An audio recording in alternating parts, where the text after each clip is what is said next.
cuando veamos un electrocardiograma y veamos las diferentes derivaciones, ¿no? Por ejemplo, cuando tenemos cambios electrocardiográficos isquémicos en las derivaciones D2, D3, ABF, ya nos está hablando de que probablemente está la arteria comprometida, es la coronaria derecha, si es que esta es dominante, o una circunfleja, si que esta es dominante, o si hay dominancia copartida, ¿no? Si, por ejemplo, tomamos la isquemia toma las derivaciones B1, las precordiales B1, B2, ya estamos, probablemente sea una descendente anterior.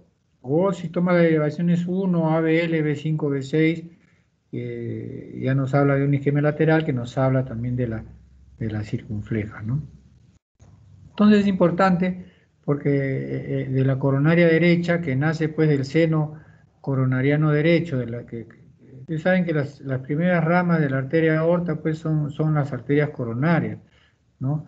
La arteria coronaria derecha sale del seno coronariano derecho, la arteria coronaria izquierda del seno coronariano izquierdo, y hay un seno no coronariano, ¿no? Que pertenece pues a la aorta. Ustedes ven acá la imagen con los tres senos, ¿no? De los cuales dos pertenecen pues al nacimiento de cada una de las arterias coronarias derecha e izquierda. La arteria coronaria derecha tiene sus ramos, unos ramos marginales pues agudos, ¿no? Tenemos acá una rama que irriga el nodo aurículo-ventricular, que es la rama para el nodo sinusal, ¿no? Es la rama del nodo sinusal, o sea, donde se inicia el potencial de acción que va a dar lugar a la contracción ventricular, ¿no? Acá en el nodo sinusal. Por eso esta arteria del nodo sinusal es importante saber que nace de esta coronaria derecha. Luego los ramos auriculares, de los ramos marginales, ¿no? Al final se va a dividir en dos ramos. Un ramo que es el ramo ventricular posterior y el ramo descendente posterior, ¿no? Este ramo descendente posterior tiene los ramos, da también ramos septales, ¿no? De este ramo ventricular posterior nace una arteria que irriga el nodo aurículo-ventricular, ¿no? Este nodo aurículo-ventricular que se une por intermedio de tres haces al nodo sinusal. Son tres haces que se unen y llegan al nodo aurículo-ventricular, el nodo AB que le llaman, y de ahí pues viene el haz de His, la rama derecha del haz de His, rama izquierda del haz de His, y terminan en la fibra de Purkinje. Entonces, es importante saber esta circulación, porque cuando tengamos cambios pues en 2, 3 ABF, ¿no? Que nos estudia, nos da la posibilidad de que sea una coronaria derecha, se pueden producir cambios eléctricos en el corazón, ¿no? O sea, bloqueos sinusales, bloqueos auriculoventriculares, produciendo pues bradicardias, ¿no? O sea, produciendo trastornos de conducción. O sea, hay que tener mucho cuidado acá, por ejemplo, en estos casos, de usar pues los radicalizantes, ¿no? Los beta bloqueadores, porque podemos empeorar el trastorno de conducción que se puede producir cuando hay problemas de obstrucción en estas arterias. La coronaria izquierda, que nace de un tronco y se subdivide en dos, ¿no? El tronco de la coronaria izquierda, que se subdivide pues en el ramo descendente anterior, que corre por el surco interventricular, dando las ramas septales, ¿no? Los ramos septales, que van a irrigar el septum interventricular, da las ramas diagonales que irrigan parte de la cara lateral del ventrículo izquierdo, ¿no? Y la circunfleja, ¿no? Que corre por el surco auriculoventricular para dar luego ramas, los ramos marginales, ¿no? Los ramos marginales que van a irrigar la cara lateral del ventrículo izquierdo. Entonces, ahora se habla de la arteria dominante, que puede ser coronaria derecha o coronaria izquierda, cuando da el ramo descendente posterior. Cuando la arteria coronaria derecha da el ramo descendente posterior, decimos que la arteria coronaria derecha es dominante, ¿no? Y cuando nace la arteria coronaria izquierda a través de su ramo de la circunfleja, a través de sus ramos marginales, decimos que la coronaria izquierda es dominante. A veces dan los dos, el ramo descendente posterior, entonces se habla de dominancia compartida, ¿no? Entonces, esto es en cuanto a la anatomía. ¿Y por qué es importante saber la anatomía de la izquierda, así como de la derecha? Porque un paciente puede llegar con un cuadro coronario o agudo, vamos a decirle, ¿no? Donde hay necrosis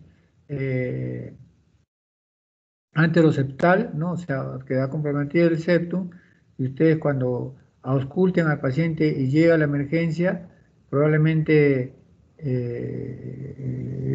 tengan una ocultación sin soplos, pero cuando hay necrosis septal, ¿no?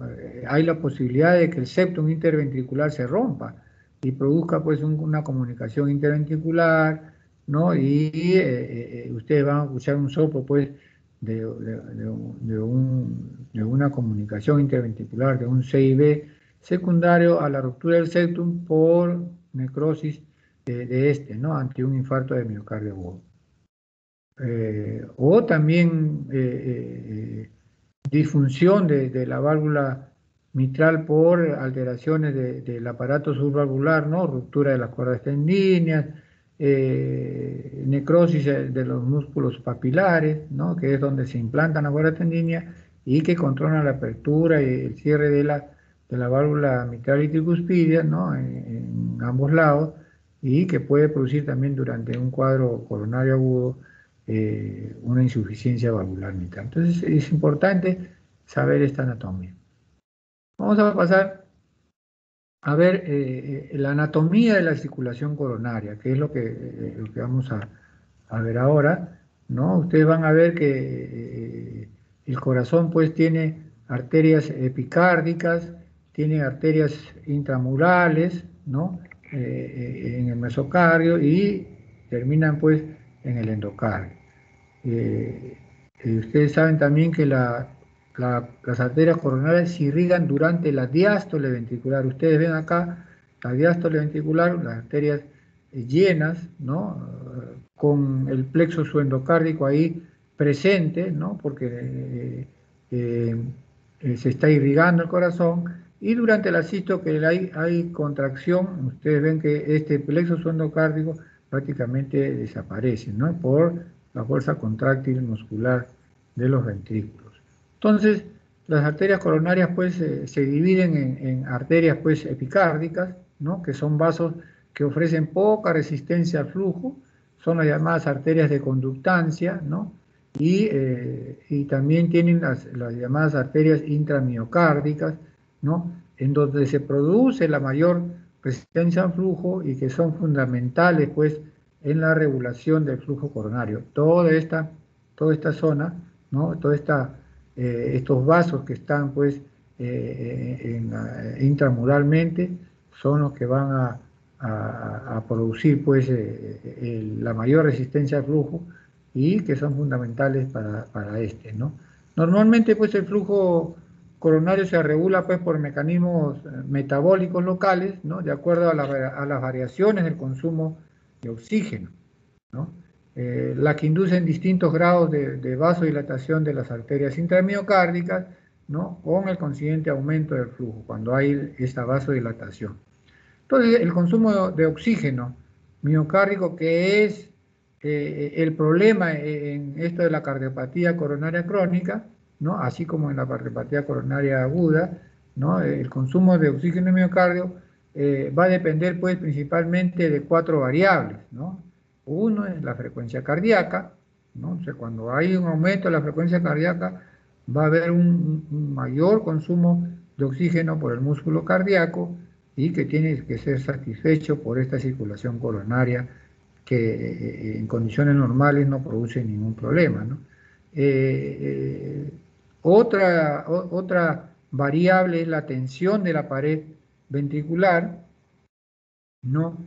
La tercera variable es la fuerza contráctil miocárdica, ¿no? Y la masa miocárdica. O sea, todas estas variables, cuando están elevadas, requieren de una mayor cantidad de oxígeno. Y cuando estas pues, coronarias están enfermas, estas variables, pues, que producen un aumento de consumo de oxígeno y ese ventrículo no es satisfecho su necesidad de ese consumo de oxígeno o de la presencia de oxígeno por las obstrucciones coronarias, va a dar lugar, pues, a la llamada angina de pecho, ¿no? El dolor de tipo coronario. O sea, aparte de estos mecanismos metabólicos de autorregulación local, el tono vasomotor está influido por dos factores, ¿no? El tono vasomotor está influido por dos factores. Los factores autonómicos, ¿no? Mediante los estímulos autonómicos y la liberación endotelial de sustancias. Son dos factores que van a dar lugar, pues, a cualquier alteración, si están alterados, cualquier alteración del tono vasomotor, ¿no? Entonces los estímulos autonómicos están dados, pues, por el simpático y el parasimpático. El simpático, pues, la noradrenalina tiene un efecto vascular directo, ¿no? De vasodilatación de los vasos epicárdicos, ¿no? A predominio de los receptores beta y de vasoconstricción de los intramiocárdicos, a predominio de los receptores alfa. O sea, esta noradrenalina, pues, va a tener dos efectos, ¿no? De vasodilatación en los vasos epicárdicos y de vasoconstricción en los intramiocárdicos. Y el parasimpático, que viene a ser la acetilcolina, actúa la acetilcolina, tiene un efecto, pues, vasoconstrictor directo, ¿no? Entonces, este es en cuanto a los estímulos autonómicos, entonces, ¿no? El simpáticos y el parasimpático. El segundo factor viene a ser la liberación endotelial de sustancias vasodilatadoras, ¿no? Sustancias vasodilatadoras como son la prostaciclina y el óxido nítrico, ¿no? O factor relajador del endotelio. Entonces, y los vasoconstrictoras, que viene a ser la endotelina, estimulada, pues, por numerosos factores locales y sistémicos. Entonces, miren ustedes, ¿no? Los factores, ¿no? Estímulos autonómicos y de liberación endotelial para poder regular también el consumo de oxígeno por el músculo cardíaco. Entonces, el equilibrio entre estos dos factores vasodilatadores y vasoconstrictores, ¿no? Regulados principalmente, pues, por el consumo de oxígeno miocárdico y que actúan fundamentalmente, pues, en las resistencias de las arterias intramiocárdicas, ¿no? Actúan a ese nivel, ¿no? Entonces, el aumento potencial del flujo coronario como resultado de la vasodilatación de las arterias intramiocárdicas se denomina, pues, reserva coronaria. Entonces, ¿qué es la reserva coronaria? Es, pues, el aumento del flujo coronario como resultado de vasodilatación de las arterias intramiocárdicas. Y esto, pues, le permite al sistema coronario normal satisfacer los aumentos de consumo de oxígeno miocárdico en las más diversas circunstancias, ¿no? En la cual aumenta, pues, la frecuencia cardíaca y que este aumento de la frecuencia cardíaca va a dar lugar a un mayor consumo de oxígeno por la fibra muscular cardíaca, que es satisfecha, pues, por unas arterias coronarias normales. Pero esta satisfacción se altera cuando hay obstrucción de las arterias coronarias, ¿no? Producidas, pues, en este caso por la aterosclerosis, ¿no? Por la aterosclerosis. Entonces, ¿cómo definimos cardiopatía coronaria? ¿No? ¿Cómo definimos cardiopatía coronaria? Se define, pues, como una enfermedad cardíaca producida por un desequilibrio entre el aporte de oxígeno y la demanda de oxígeno, ¿no? Hay un desequilibrio entre lo que va a dar la arteria coronaria y lo que requiere el músculo cardíaco, ¿no? Ante un aumento de la frecuencia cardíaca, ¿no? Y esta alteración debido, pues, a la obstrucción de la luz de las arterias coronarias que irrigan al corazón. O sea, esta demanda de oxígeno, pues, no va a ser satisfecha porque la arteria coronaria está enferma, está obstruida y no satisface el requerimiento de por el músculo cardíaco, produciendo pues todo el cuadro clínico que más adelante vamos a ver. Entonces, la capacidad pues de las arterias coronarias para irrigar el corazón es insuficiente e inadecuada, ¿no?, para cubrir sus necesidades metabólicas, produciendo todo el cuadro clínico que más adelante vamos a ver de la cardiopatía coronaria crónica. O sea, mientras que estas arterias coronarias pues satisfagan la demanda de oxígeno por el músculo cardíaco ante diferentes circunstancias, el paciente va a ser sintomático, pero va a llegar un momento pues que la aterosclerosis, que es la que va a dar lugar a la disminución de la luz del vaso y por lo tanto a la disminución de la irrigación a nivel muscular, es lo que va a producir pues el dolor de tipo anginoso. Entonces los síndromes coronarios crónicos se definen pues con la definición de un proceso patológico, ¿no?, por acumulación de placa aterosclerótica en las arterias coronarias epicárdicas, ¿no? Que ya saben dónde están las arterias epicárdicas, ya sea obstructiva o no obstructiva, ¿no? O sea, porque puede ser por la aterosclerosis o por espasmo también, ¿no? Por espasmo.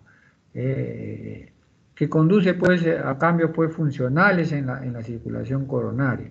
Entonces la enfermedad en el síndrome coronario crónico es progresiva, ¿no? O sea, no es que aparezca en forma brusca, es una enfermedad crónica progresiva, ¿no?, estable, ¿no?, con periodos silenciosos, o sea, con periodos asintomáticos, ¿no?, o también sintomáticos, pero puede volverse pues inestable. O sea, esta cardiopatía coronaria crónica que está representada por la angina estable puede volverse inestable, configurando pues ya la naturaleza dinámica de la enfermedad, ¿no? O sea, no es que esta placa va a permanecer ahí por toda la vida estable, puede desestabilizarse y producir ya anginas pues de tipo inestable, ¿no? Y es expresada pues, esta angina inestable es expresada pues por escenarios, ¿no? Entonces, algunas pues catalogan como la angina inestable entre la transición entre una angina estable y un síndrome coronario agudo, ¿no? Porque un cuadro estable puede volverse inestable. Entonces, esta insuficiencia coronaria, ¿no?, que es debido a un flujo insuficiente del músculo cardíaco debido al estrechamiento de la arteria coronaria por un ateroma o espasmo, puede causar pues el dolor de pecho debido a la isquemia miocárdica. Esta insuficiencia coronaria o llamada también cardiopatía isquémica es la consecuencia pues de la disminución en forma aguda o crónica, transitoria o permanente del riego sanguíneo al corazón y que da lugar pues a manifestaciones clínicas electrocardiográficas específicas, ¿no?, tanto en la cardiopatía coronaria crónica como en la cardiopatía coronaria aguda.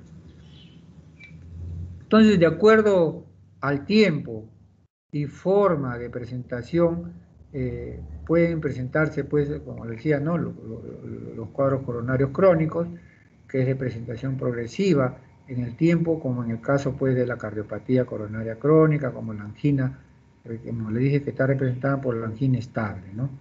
El cuadro agudo, que es de presentación brusca, ¿no? Un paciente, pues, con angina estable, con un cuadro coronario crónico, puede en cualquier momento hacerse inestable y tener un síndrome coronario agudo con cambios electrocardiográficos diferentes, ¿no?, diferentes a nivel del segmento ST y la onda T. Entonces, la cardiopatía coronaria crónica pues se manifiesta como una angina, que es una palabra en latín que significa pues asfixia, oprimir, ¿no? Que es la característica de la molestia de esta cardiopatía coronaria crónica y también la aguda, pero que se diferencian en intensidad y en tiempo, ¿no? Más adelante también lo vamos a ver. Entonces, es caracterizado por ser pues una molestia retroesternal, ¿no? Es detrás del esternón que el paciente va a venir y va a referir su molestia, ¿no? Inclusive uno le dice, ¿y dónde es su dolor? Y ellos dicen, no, doctor, no es dolor, es una opresión, ¿no? Ellos lo dicen. Uno dice, ¿y cómo es su dolor? No, no, doctor, no es dolor, es una opresión, un peso en mi pecho. Y ponen su mano, extienden la palma de su mano y la ponen sobre su pecho. Es la característica de cómo ellos describen este dolor por una insuficiencia coronaria, ¿no? Esta se irradia a ambas extremidades, ¿no? Se puede irradiar, puede quedarse ahí en la región retroesternal, pero una buena cantidad de pacientes, un buen porcentaje de pacientes, se puede irradiar a ambos brazos, ¿no? Al cuello, ¿no? A la mandíbula. Ellos dicen, a veces dicen, no, me aprieta el cuello y la mandíbula se me destiembla, dicen, ¿no? Es lo que hablan estos pacientes, lo que describen estos pacientes. Se acompañan, pues, cuando esta molestia es ya de regular intensidad y duración, se acompaña, pues, de síntomas vegetativos, ¿no? Como sensación nauseosa, vómitos, mareos y sensación de muerte. Ellos dicen, tengo una sensación de que me voy a morir, doctor. Entonces, estas son las características, pues, de la angina de pecho. Ustedes van a escuchar que el paciente le va a referir todos estos síntomas, ¿no? Que nos van a llevar al diagnóstico probable, ¿no? De una insuficiencia coronaria. Entonces, como hemos visto, ¿no? El dolor es tipo opresivo, retroesternal, ¿no? Se irradia a los brazos, más hacia el lado izquierdo, ¿no? Se irradia al cuello, a la región mandibular. En la angina estable la duración es entre 1 y 10 minutos, ¿no? Entre 1 y 10 minutos, cuando es una angina estable, ¿no? La angina estable que como le digo, la representante número 1 de la cardiopatía coronaria crónica. Los factores que desencadenan la molestia en el paciente casi siempre está relacionado al esfuerzo y a las emociones, ¿no? Todo lo que aumente la frecuencia cardíaca en estos pacientes, ¿no? Las emociones, el estrés, ¿no? Va a lugar un aumento de frecuencia cardíaca. Y si hay una obstrucción significativa, le va a producir dolor, ¿no? O presión en el pecho, por ejemplo, si el paciente está caminando 3, 4 cuadras y le viene el dolor opresivo y el dolor va a cesar, ¿no? Por eso dice acá, estos factores desencadenantes relacionados al esfuerzo y a las emociones son factores que se van a aliviar, que van a aliviarse, ¿no? Las molestias al cese de la actividad que lo provocó y el reposo, ¿no? Esta es la característica, pues, de la angina estable, ¿no? Porque cuando nosotros tenemos ya molestias opresivas retroesternales mayores de 10 minutos, ¿no? Con una mayor intensidad, con una mayor duración, ya vamos a hablar de la angina inestable. Ahora, una angina inestable pues se presenta pues entre los 10 y 20 minutos de duración, pero cuando ya va de más de 20 minutos de duración del dolor y de intensidad mayor, ya este paciente probablemente esté yendo al infarto, ¿no? Pero esta es la característica semiológica de los pacientes pues con una enfermedad coronaria crónica, ¿no? Dolor opresivo, urente, retroesternal, que se puede irradiar a brazos, cuello, mandíbula, duración de 1 a 10 minutos, no más, factores desencadenantes relacionados al esfuerzo de las emociones, y que esto se alivia con el cese de la actividad que lo provocó y el reposo. Característica de la angina coronaria estable que representa pues a la cardiopatía coronaria crónica.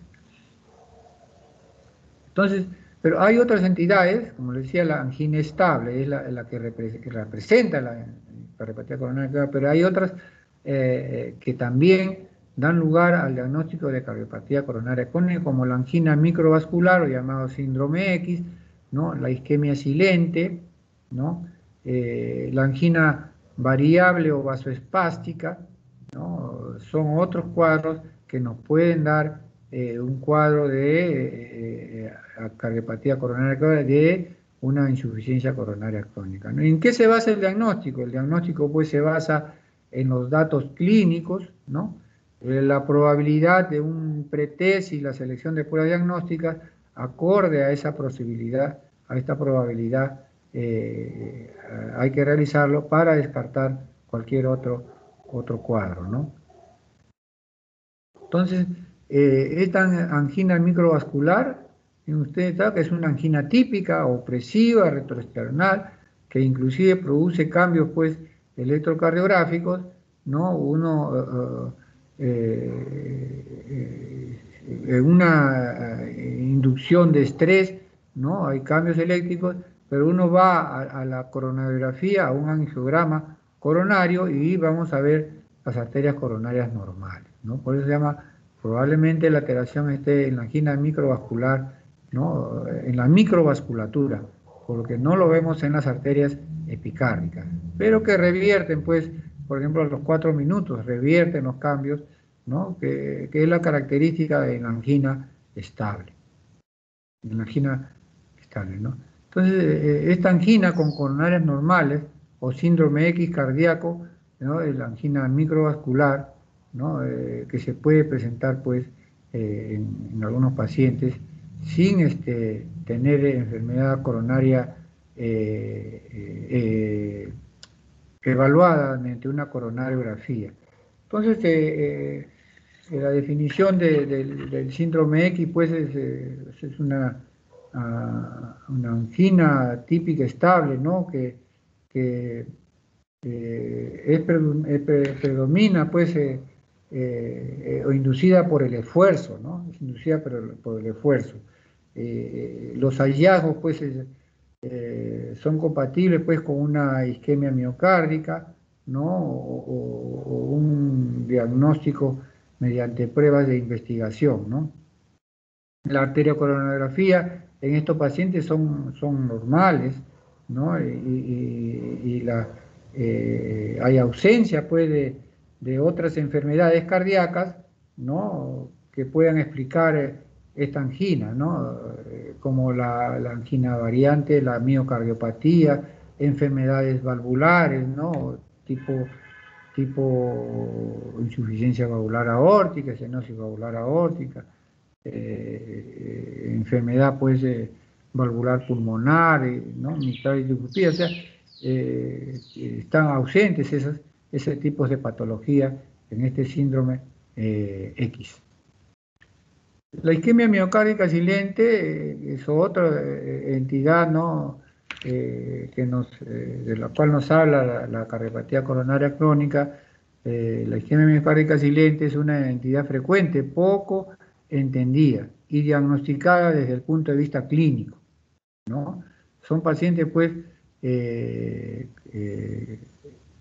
presentan múltiples factores de riesgo, sobre todo, pues, en los diabéticos e hipertensos, ¿no? Estos pacientes diabéticos e hipertensos son los que nos pueden dar este tipo de isquemia miocárdica silente, ¿no? De un tipo de isquemia crónica, ¿no? Se le define pues por la evidencia objetiva de isquemia miocárdica sin dolor. O sea, hay evidencia miocárdica en el electrocardiograma, pero que el paciente es asintomático, no tiene dolor, o equivalentes anginosos, ¿no? Y se le identifica pues por cambios eléctricos transitorios en el segmento ST durante el electrocardiograma. Hay alteraciones en la perfusión miocárdica, sin que el paciente, pues cuando uno hace una perfusión miocárdica, puede hacer una perfusión miocárdica de reposo y de esfuerzo, ¿no? Que puede presentarse alteraciones durante el reposo, ¿no? Durante el reposo, alteraciones electrocardiográficas isquémicas, pero que revierten, ¿no? Son reversibles, ¿no? Son reversibles. La importancia pronóstica y los mecanismos de la isquemia silente han despertado pues un interés considerable durante casi 30 años, ¿no? Entonces está esta situación en la cual pueden documentarse signos metabólicos, hemodinámicos, funcionales y electrocardiográficos de desequilibrio entre la demanda y el aporte de oxígeno al miocárdico sin que se acompañen de síntomas reconocibles. O sea, hay pruebas funcionales, ¿no? Hay una donde se diagnostica, se ve, ¿no?, un desequilibrio entre la demanda y el aporte de oxígeno, ¿no? Hay dos autores, de Kohn y Bramwell, ¿no?, en la cual describen el tipo de isquemia silente, ¿no? El tipo 1, pacientes totalmente asintomáticos, ¿no?, con un descubrimiento casual, ¿no? Un paciente de repente que le van a hacer, por ejemplo, un riesgo quirúrgico, le toman el electrocardiograma y hay cambios en el electro, le repiten el electro y los cambios desaparecieron, ¿no? Totalmente asintomáticos. Y otro, el de tipo 2, ¿no?, donde los pacientes que quedan asintomáticos tras un infarto de miocardio agudo, o sea, estos pacientes ya tuvieron un infarto de miocardio, pero que siguen presentando, pues, isquemia activa. Esta es la definición de Kohn tipo 2, ¿no? Bramwell define el tipo 1 como paciente sin cardiopatía isquémica conocida, ¿no? El tipo 2, pacientes con cardiopatía isquémica conocida. Así lo define Bramwell, y en estos tres tipos, ¿no?, el tipo 3 de Kohn, que presentan, pues, isquemia sintomática y asintomática también, ¿no? Son la clasificación, según estos dos autores, del tipo de angina, según la sintomatología del paciente, ¿no? En la clasificación, pues, de los síndromes isquémicos coronarios crónicos, tenemos también, pues, la miocardiopatía isquémica crónica, ¿no? Donde va a haber, o sea, aparte de la angina crónica estable, la miocardiopatía isquémica crónica, donde va a haber, pues, la presencia, pues, de bradiarritmias, ¿no? Frecuencias, pues, cardíacas bajas, ¿no? Por enfermedad del nodo sinusal y bloqueos auriculoventriculares. Por eso acá ustedes ven acá el nodo sinusal, ¿no?, que llega por 3 haces al nodo auriculoventricular, ¿no?, a través del haz internodular anterior, del haz internodular medio, del haz internodular posterior, llega al nodo auriculoventricular, al nodo AB, como le dicen, de donde sale, pues, el haz de His, y se divide en dos ramas, una rama izquierda y una rama derecha. Y finalmente terminan en las llamadas fibras de Purkinje, que son las que verdaderamente van a llevar el impulso eléctrico a la fibra muscular cardíaca. Entonces, hay, pues, en algunos casos de cardiopatía coronaria crónica, problemas, pues, a nivel del nodo sinusal, del tipo isquémico, al igual que bloqueos auriculoventriculares relacionadas a su irrigación, ¿no? A su irrigación. Ya hemos visto que coronarias son las que irrigan este sistema de conducción, ¿no es cierto? Por eso les hacía un poco de anatomía. Las taquiarritmias, ¿no? La fibrilación auricular, ¿no? El aleteo auricular, las arritmias ventriculares, ¿no? Y la insuficiencia cardíaca congestiva pueden dar también un cuadro clínico de síndromes isquémicos crónicos, ¿no?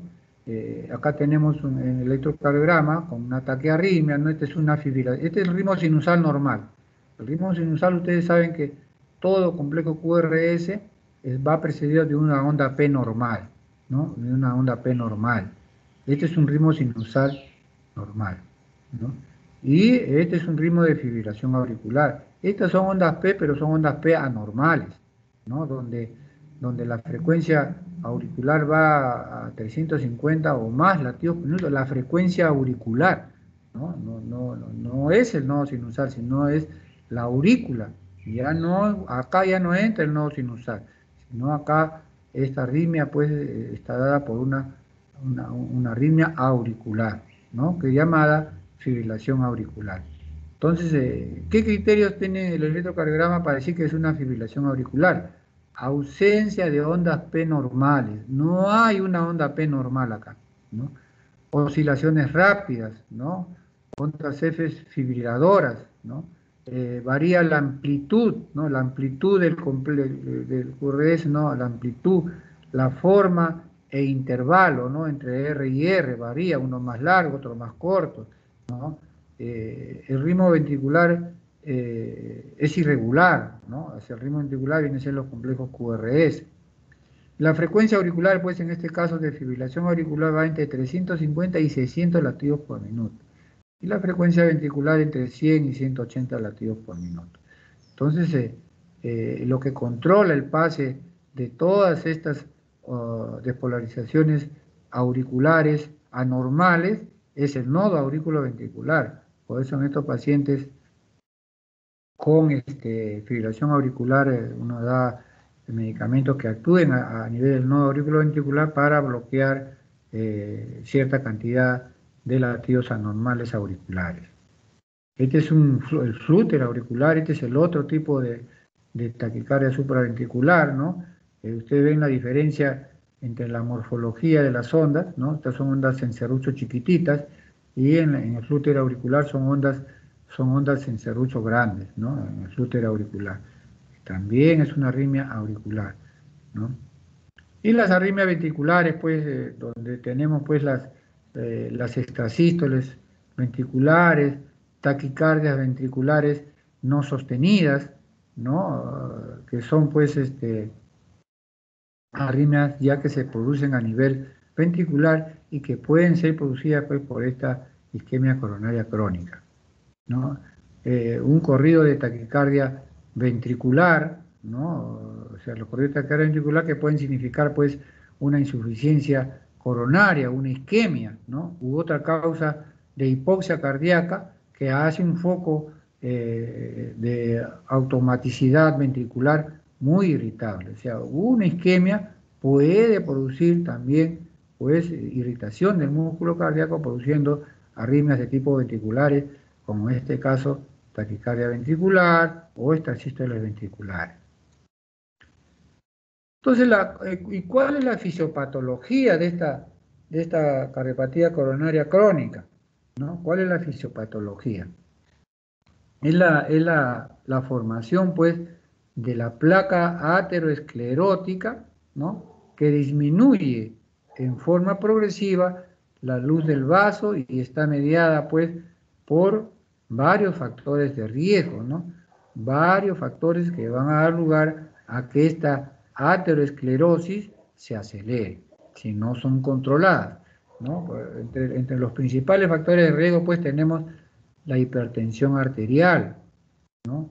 La diabetes mellitus, ¿no? Que produce glicolización avanzada, la dislipidemia, ¿no? Colesterol, lípidos, triglicéridos elevados, ¿no? El tabaco, el fumar, ¿no? Los fumadores crónicos. La predisposición genética también, ¿no?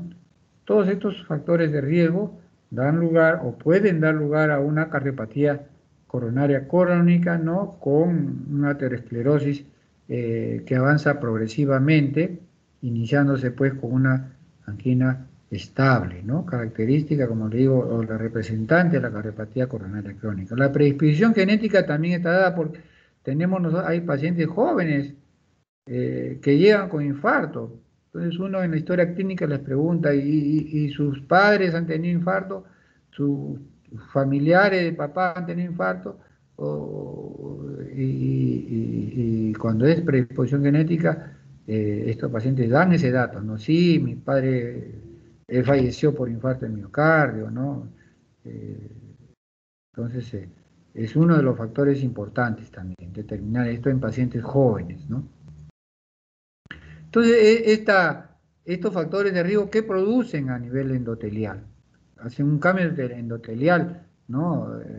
Producen una disfunción endotelial, aumenta la permeabilidad, pues, de las LDL, que son el colesterol malo que se le dice, ¿no? Que es el que va a va a llevar la grasa adentro por dentro a la capa media, ¿no? A través de una disfunción endotelial, del endotelio, ¿no? Ustedes ven acá la luz del vaso, el endotelio, ven pues ya que está comenzando la permeabilidad del LDL, colesterol malo. Estas LDL se oxidan volviéndose tóxicas, ¿no? Estas LDL se oxidan volviéndose tóxicas, ¿no? Y al ingresar pues a la túnica íntima pierden contacto con las sustancias antioxidantes que están en el torrente sanguíneo, ¿no? Estas sustancias antioxidantes están en el torrente sanguíneo, pero ya cuando estos ingresan a la túnica íntima, pierden ese contacto con los antioxidantes y pues se produce la disfunción endotelial, esta se vuelve protrombótica, ¿no? O proinflamatoria, aumenta pues la adherencia pues a los leucocitos, de los leucocitos y de las plaquetas, ¿no? Leucocitos y plaquetas, y va a comenzar a aumentar esa disfunción endotelial, estimulando pues la respuesta inflamatoria mediada por los monocitos y los linfocitos T. Se adhieren a la superficie endotelial disfuncionante, ¿no? Ingresa a la pared vascular. Al ingresar los monocitos, estos monocitos se activan, ¿no? Y se transforman en macrófagos. Esos monocitos que se transforman en macrófagos fagocitan las LDL oxidadas, ¿no? El colesterol malo lo fagocitan, ¿no? Este LDL oxidado se transforman en células espumosas, estas sufren apoptosis, liberando pues partículas de colesterol en la túnica íntima de las arterias, y esto aumenta pues la respuesta inflamatoria y la disfunción endotelial. Entonces, en la túnica íntima vamos a tener ya LDL oxidadas, ¿no? Células inflamatorias, linfocitos y macrófagos con células espumosas, detritos, ¿no?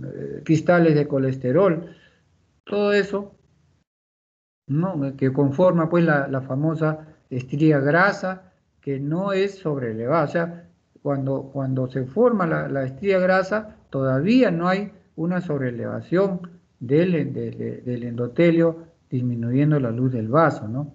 Esta estría grasa estimula la migración de células musculares lisas que estaban en la túnica media, ¿no? Que pierden la capacidad, esas células musculares lisas pierden la capacidad pues de contraerse y migran a la túnica íntima. Se transforman en células con capacidad pues de producir y depositar colágeno, ¿no? Depositan colágeno y comienza a provocar ya una sobrelevación, ¿no? del endotelio, ¿no? De la pared arterial, y en este momento es que comienza ya la disminución de la luz del vaso, que cuando llega esta obstrucción de la luz del vaso a un 70% o más, comienza ya el cuadro clínico de la angina de pecho, ¿no? De la angina de pecho. Entonces, esta sobrelevación, pues, que produce turbulencia, o sea, hasta acá, ¿no? Cuando llega al 70%, esta placa ateromatosa y que ocluye la luz del vaso, ¿no? Ocluye la luz del 70%, comienza, pues, los cuadros anginosos. Y cuando esta placa, pues, se accidenta, se rompe y viene la formación del trombo, ¿no? Va a dar lugar, pues, a los síndromes coronarios agudos, que ustedes creo que ya han hecho esa clase, ¿no? El infarto de miocardio agudo, donde también ingresa la angina inestable. Entonces, esta pues, toda esa patogenia que da lugar pues a la formación de la placa ateromatosa que disminuye la luz del vaso y que da lugar pues a la obstrucción de la luz, ¿no? Y que, como les vuelvo a repetir, cuando llega a un 70% de la obstrucción de la luz, comienza la sintomatología, comienza la angina de pecho, ¿no? Entonces esta placa, como dice acá, ¿no? Esta placa de colesterol puede romperse, formándose alrededor un coágulo, ocluyendo completamente la luz del vaso y provocando infarto de miocardio, en el caso del corazón, o una trombosis a nivel de las extremidades inferiores, ¿no? por accidente de placa, por ruptura y formación del trombo. O sea, hasta antes de romperse, ¿no? Con oclusión parcial de la luz del vaso, ¿no? Sin coágulo, sin trombo, se produce pues la angina inestable. Cuando se rompe esta placa y ya hay coágulo, ya pasamos a los síndromes coronarios agudos, ¿no? Con una obstrucción subtotal u obstrucción total, ¿no? La obstrucción subtotal, ustedes saben que son los que producen los síndromes coronarios agudos ST no elevados, ¿no? Y cuando hay oclusión total, son los síndromes coronarios agudos ST elevados, ¿no? Son los dos síndromes coronarios agudos que se presentan, ¿no? Entonces, cuando esta placa pues, de ateroma tiene mucho tejido colágeno y poco componente inflamatorio, decimos pues que la placa es una placa estable, ¿no? Que no se rompe, ¿no? Que no se rompe porque tiene mucho tejido fibroso produciendo obstrucción progresivamente. Y cuando alcanza por lo menos el 70% de la obstrucción de la luz vascular, comienzan a generar pues los síndromes isquémicos crónicos, la llamada angina estable, ¿ya? Esa es toda la fisiopatología de lo que pasa a nivel en el endotelio, ¿no? Para producir esta obstrucción. Estos son los cambios que se producen, pues, precursora de infarto de miocardio, ¿no? El endotelio, la luz de la arteria, acá la producción, pues, el acúmulo de grasa y células, ¿no? La placa aterosclerótica, como dicen, ¿no? Que ocluye ya la luz del vaso. Hasta acá es la placa, como le digo, hasta acá se producen las anginas estables, y ya cuando hay ruptura, cuando hay accidente de placa, ya vienen pues los síndromes coronarios agudos, donde hay una obstrucción parcial de la luz y produciendo un síndrome coronario agudo ST no elevado, y cuando hay la oclusión total, un síndrome coronario agudo ST elevado. Lo mismo, ¿no? Una placa estable, no, miren el endotelio, no hay accidente de placa, no hay ruptura del endotelio, y acá una placa inestable ya con hemorragia, ¿no? Ruptura del endotelio y la formación de trombo.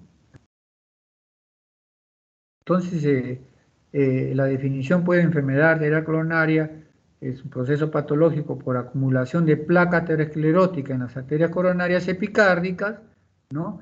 Ya sea obstructiva, ustedes ya saben cuáles son las arterias coronarias epicárdicas, ya sea obstructiva o no obstructiva, ¿no? Que conduce pues a cambios funcionales en la circulación coronaria. La enfermedad es crónica, progresiva, estable con periodos silenciosos o sintomática, pero puede volverse inestable configurando la naturaleza dinámica pues, de esta enfermedad expresada ya en los escenarios que hemos visto, ¿no? Los escenarios clínicos comunes de pacientes ambulatorios con síndrome coronario crónico, ¿no? O sea, ¿qué cuadros clínicos nos pueden hacer sospechar que se trata de un cuadro coronario crónico, ¿no?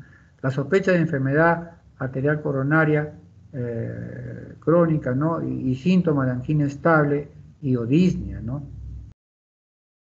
Un nuevo inicio de insuficiencia cardíaca, ¿no? Pacientes que tienen leves molestias, pero que va a llegar un momento que llegan a la insuficiencia cardíaca, ¿no?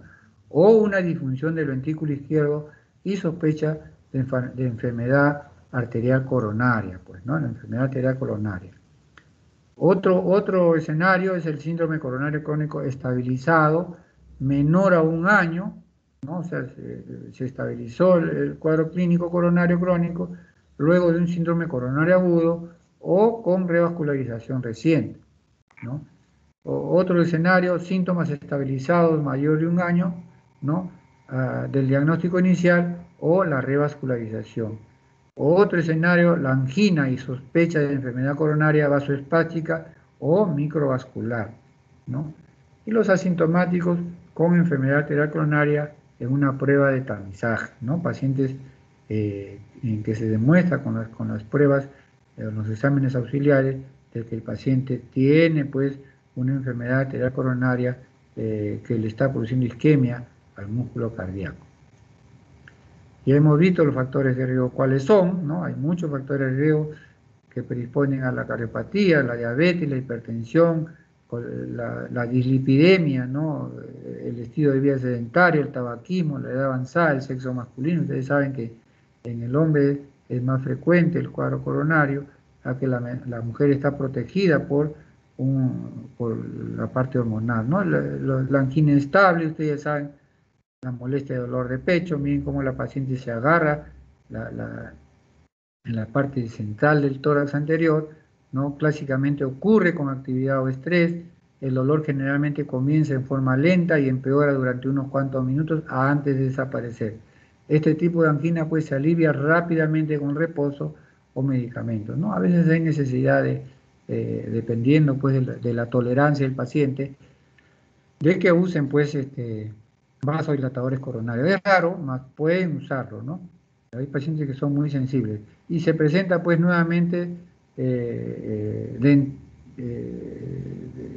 dentro de las características iguales que las veces previas, ¿no? Se presenta nuevamente. Tenemos pues los grados de angina dependiendo de la actividad, ¿no? El grado 1, grado 2, grado 3, grado 4, ¿no? La Sociedad Canadiense Cardiovascular clasifica pues clase 1, una actividad normal no causa angina. Entonces, la angina en este caso es secundario a un ejercicio extenuante, ¿no? O sea, el paciente es rápido o prolongado, ¿no? Entonces, cuando hay un ejercicio extenuante y tiene angina es clase 1. En la clase 2 hay una ligera limitación de la actividad normal, ¿no? La angina se presenta al andar o subir escaleras rápidamente, ¿no? Subir cuestas o con el ejercicio después de las comidas o temperaturas frías, ¿no?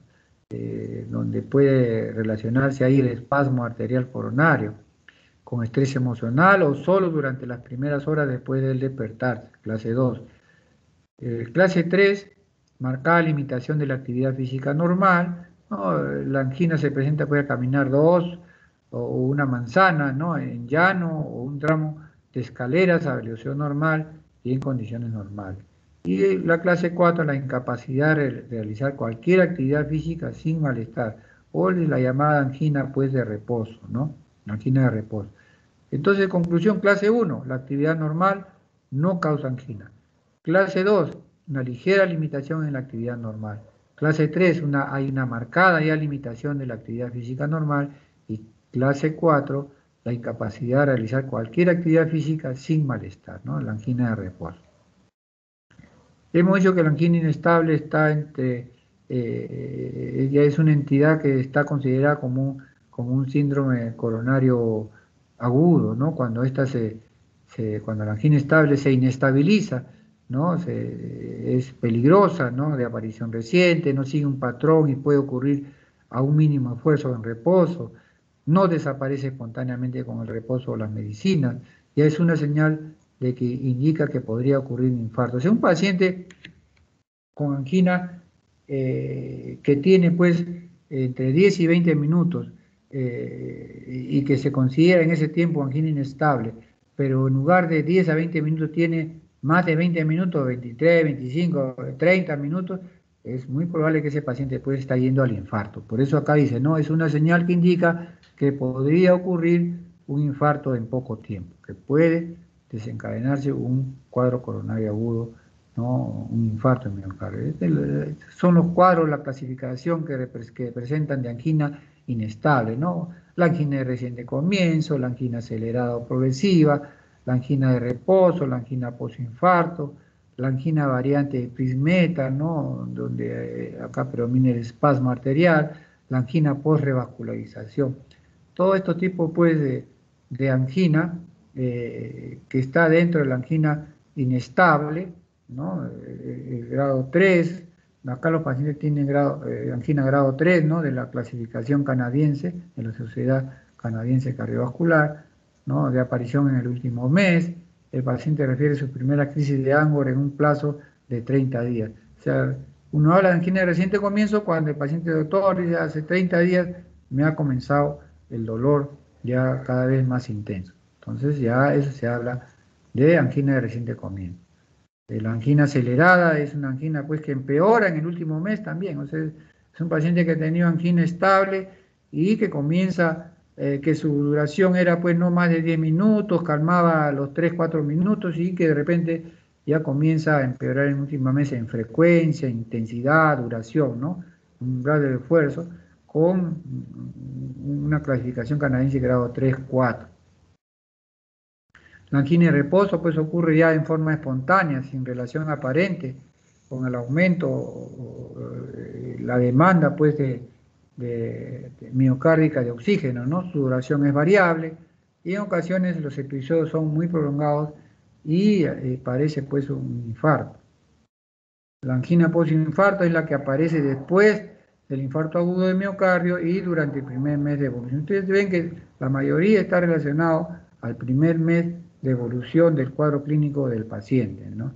La angina de Prinzmetal, ustedes saben que es una angina espástica, ¿no? El espasmo pues ocurre principalmente en las arterias epicárdicas largas, ¿no? Puede suceder también en la microvasculatura. El diagnóstico se realiza mediante pruebas de provocación, pues, de espasmo ergonovina y acetilcolina, que últimamente ya no se hacen este tipo de pruebas, ¿no?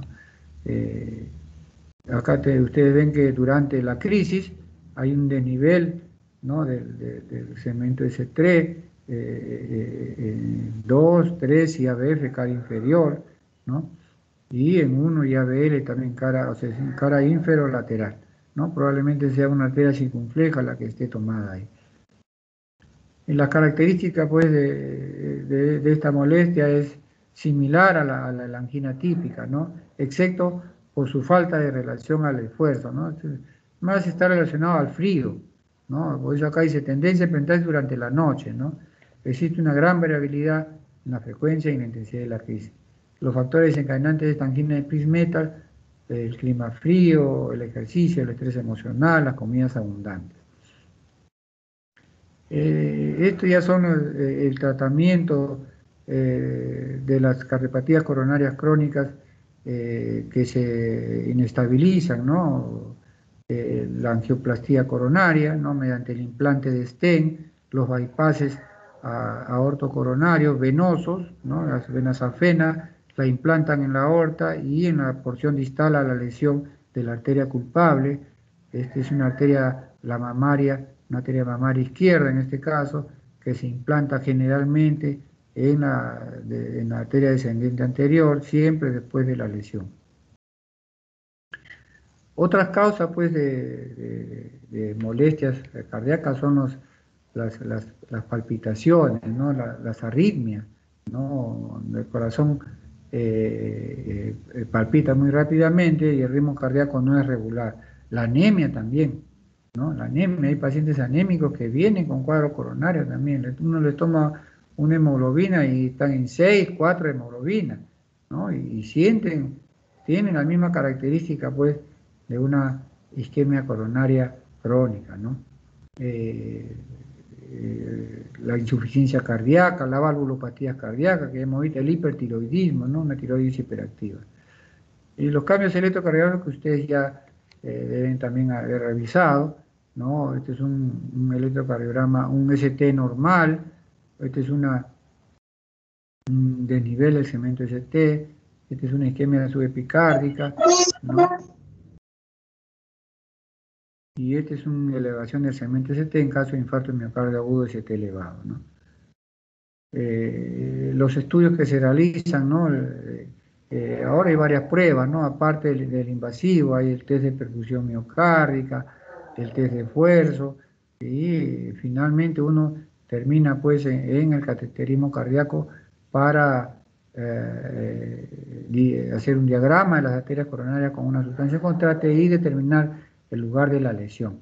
Entonces, el diagnóstico diferencial del dolor torácico cardiovascular tenemos pues la angina de esfuerzo, donde hay una opresión retroesternal, ¿no? Dolor irradiado a cuello, maxilar, inferior, epigastrio, ¿no? Cuando hay problemas a nivel de la coronaria derecha, puede haber dolor a nivel epigástrico, y la irradiación pues a hombros, brazo izquierdo, ¿no?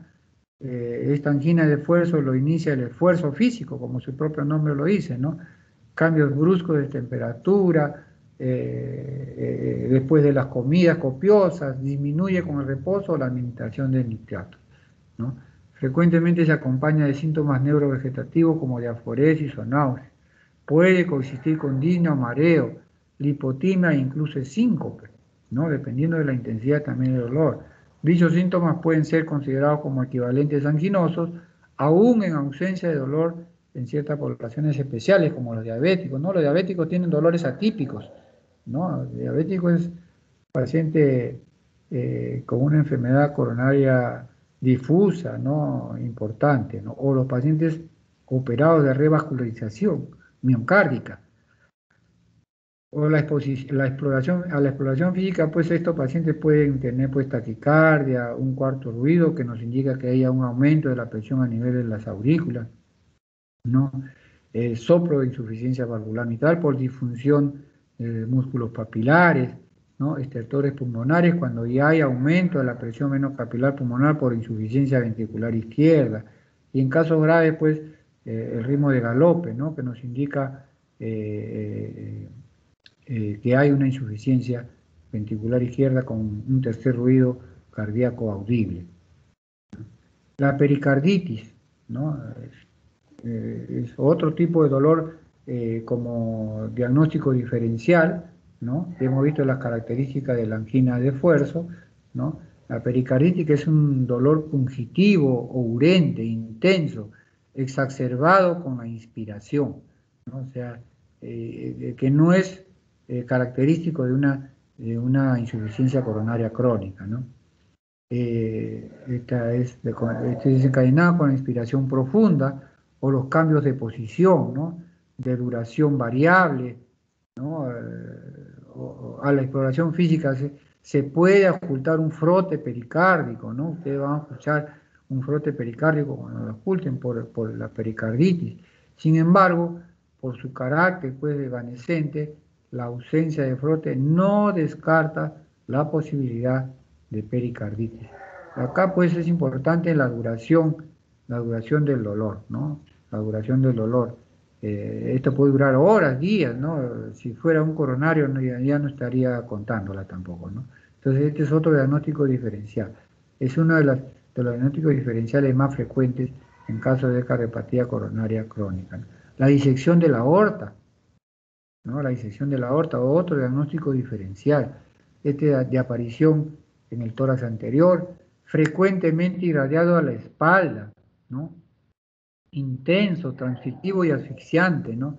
Comúnmente asociado a un descontrol hipertensivo. O sea, son pacientes pues hipertensos de larga data, no controlados, ¿no? Que va dañando toda la estructura arterial y que puede desencadenar pues una disección, ¿no? Que puede llevarlos inclusive a la muerte, ¿no? Frecuentemente en pacientes con enfermedades después del tejido conectivo, como en el síndrome de Marfan. Otro diagnóstico diferencial, el embolismo pulmonar, ¿no? El embolismo pulmonar es de inicio súbito, de disnea y dolor torácico ocasionalmente de las mismas características que el langor pectoris, ¿no? Se acompaña de taquicardia, taquipnia, en caso severo pues se agrega hipotensión arterial y datos de disfunción ventricular derecha, ¿no? Además, frecuentemente existen pues datos periféricos de trombosis venosa profunda, ¿no? Estos pacientes que hacen embolia pulmonar, uno tiene que revisar pues las extremidades inferiores si hay trombosis venosa, ¿no? Que migran, embolizan desde las venas hacia el pulmón. La hipertensión arterial pulmonar, ¿no? Una presión torácica subesternal acompañada de disnea, cianosis o aumento del trabajo ventilatorio. Un momentito, un momentito.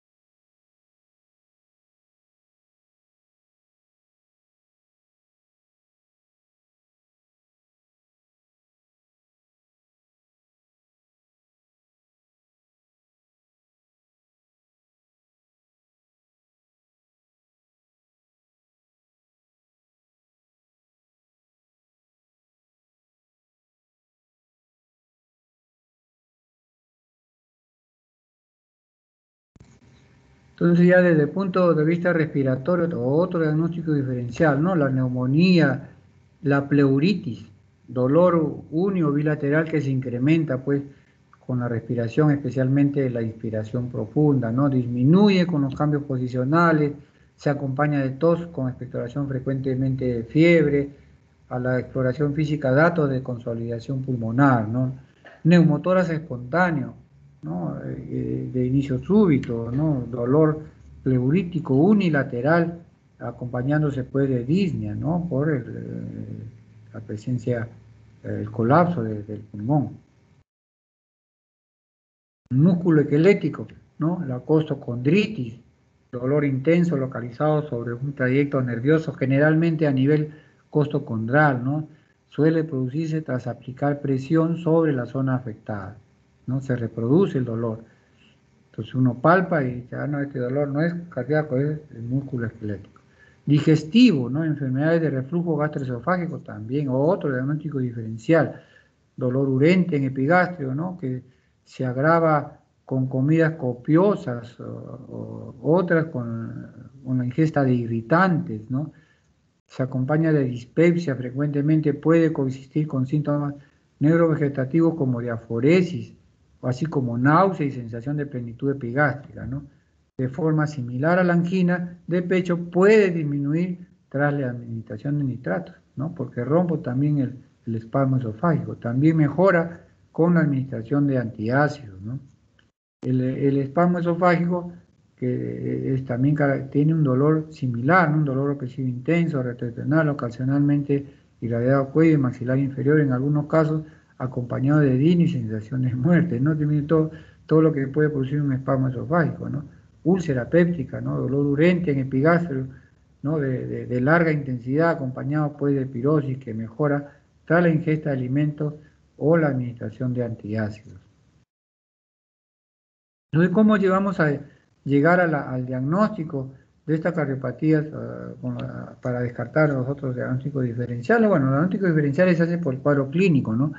Pero ya para el estudio de la cardiopatía coronaria crónica tenemos varios exámenes que nos pueden ayudar a confirmar nuestra sospecha diagnóstica, ¿no? Como el electrocardiograma de reposo, el electrocardiograma de esfuerzo, ¿no? El ecocardiograma de reposo, el ecocardiograma con estrés, o sea, el ecoestrés, ¿no?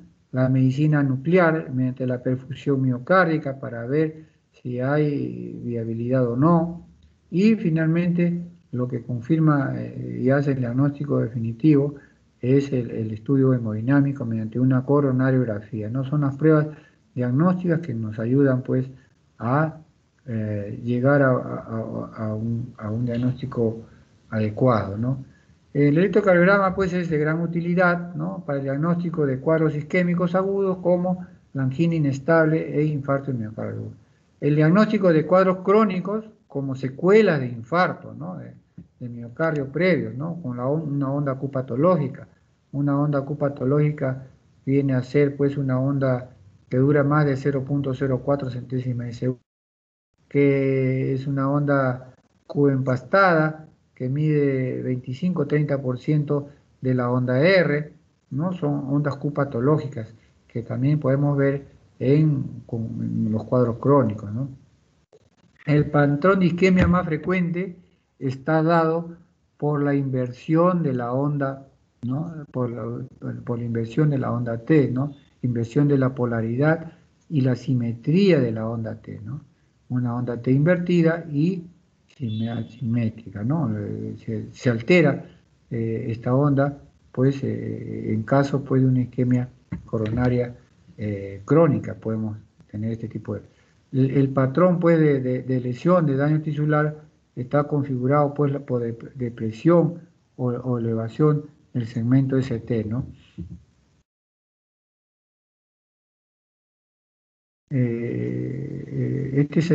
La depresión o elevación del segmento ST, según la lesión sea subendocárdica o subepicárdica respectivamente, ¿no? Usted sabe que la isquemia comienza pues en la región subendocárdica y que va exteriorizando hacia la región epicárdica. Entonces, comienza así, por eso los infartos de miocardio ST no elevados, cuando el ST está bajo, ¿no? Y la elevación del ST cuando el infarto de miocardio es ST elevado, ¿no? Ese es para diferenciarlos de los cuadros coronarios crónicos, ¿no? Estos son los síndromes coronarios agudos, que se presentan, pues, en este tipo de, de, de morfología del QRS-T, entonces, en caso de angina inestable, por decirlo, ¿no? Que se desestabilizan. Y acá ya elevación del ST en caso ya cuando la isquemia pues es transmural en toda la pared que llega hasta el epicardio, ¿no? Con la presencia de una onda Q patológica que ya nos indica necrosis, ¿no? Que nos indica necrosis. Acá el electrocardiograma de reposo, patrón de necrosis está dado pues por onda Q, ¿no? Con duración mayor de 0.04 segundos, ¿no? Ustedes saben que cada cuadradito pequeño es 0.04 y acá tiene más de 0.04 la duración de esta onda Q, ¿no? Con una amplitud mayor del 30% de la onda R siguiente, ¿no? O sea, esta amplitud es mayor del 30% de la onda R siguiente. Esto ya también lo deben haber visto, la isquemia, una onda T, una isquemia subepicárdica, una onda T picuda subendocárdica, y ya cuando hay lesión, pues subepicárdica, ST elevado, subendocárdica, ST negativo, ¿no? O sea, ST negativo para abajo. La isquemia miocárdica, ¿no? Los cambios de polaridad y morfología de la onda T, ¿no? Hay un retraso de la repolarización en dicha área, ¿no? Y miren ustedes esta onda picuda, ¿no? Que nos habla pues de una isquemia subendocárdica, ¿no? Ondas T altas, acuminadas y vértices picudos, ¿no? Una onda T isquémica, ¿no? Que puede verse un cuadro también coronario crónico que se descompensa, ¿no? La isquemia subendocárdica, ustedes ya han visto los cambios eléctricos, ¿no? Con ondas T hiperagudas, miren estas ondas T hiperagudas, este es el QRS, miren la onda T hiperagudas, son isquemias subendocárdicas, ondas T hiperagudas. Los signos de isquemia con una evaluación de todo el segmento ST y la onda T, ¿no? Ondas T hiperagudas en los primeros minutos u horas, la fase aguda con elevación del segmento ST, todos los cambios que se producen pues ya en la fase crónica, días o semanas, y acá ya la presencia de un onda Q patológica como secuela de infarto de miocardio. Son cambios evolutivos del electrocardiograma en un infarto de miocardio, ¿no? La prueba de esfuerzo, ¿no? La ergometría, ¿no? O sea, cuando uno hace una prueba de esfuerzo es para aumentar pues el consumo de oxígeno, ¿no? Mediante el aumento de la frecuencia cardíaca. Entonces uno lo hace caminar en una faja sin fin, ¿no? Para alcanzar una determinada frecuencia, ¿no? Durante la prueba de esfuerzo con diferentes etapas, ¿no? Para llegar en forma progresiva a la frecuencia cardíaca objetivo para determinar si esta prueba de esfuerzo es positiva o no, ¿no? Entonces, esta prueba de esfuerzo es útil para confirmar o descartar cuadros isquémicos dudosos, ¿no? Será dolor coronario, no coronario, ya uno tiene duda y lo manda a hacer una prueba de esfuerzo, ¿no? Evalúa también la clase funcional objetiva, ¿no? Evalúa la respuesta del tratamiento también, ¿no? Cómo va con el tratamiento.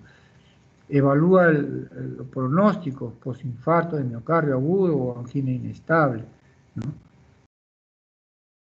Entonces la prueba de esfuerzo pues es una prueba auxiliar de bastante ayuda, ¿no? Durante la prueba pues se realiza monitoreo electrocardiográfico constante, estricto, para evaluar cambios que sugieran isquemia miocárdica.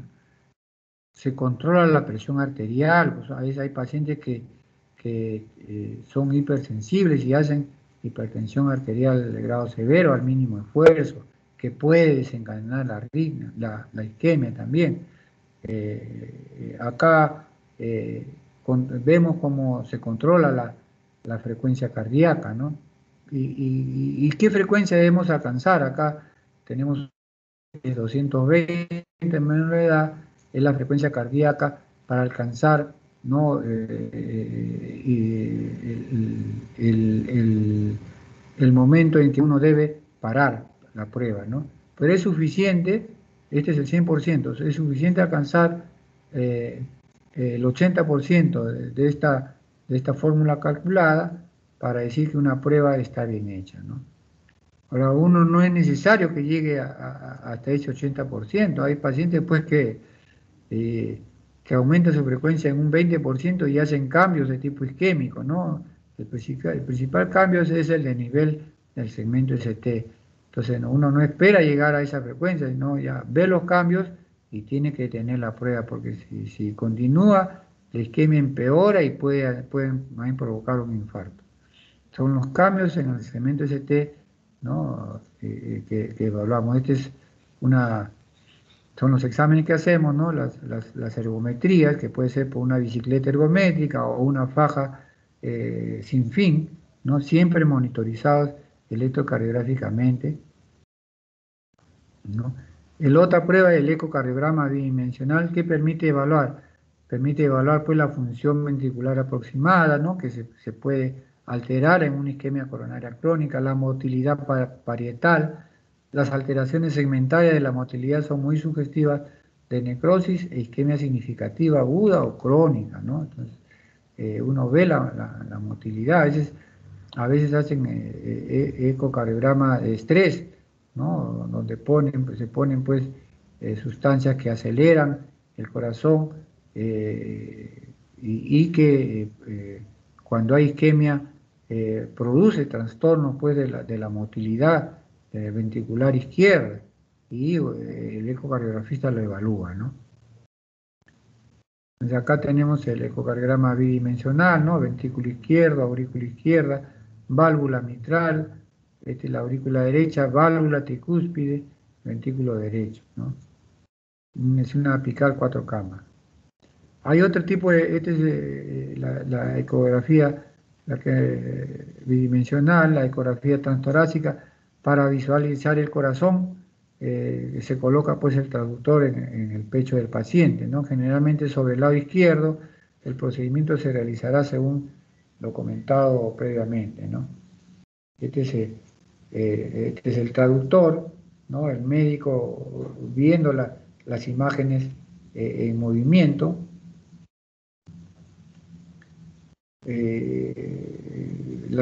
Todas las cavidades que vemos, ¿no? Aurícula derecha, la arteria aorta, el tronco de la arteria pulmonar, ¿no?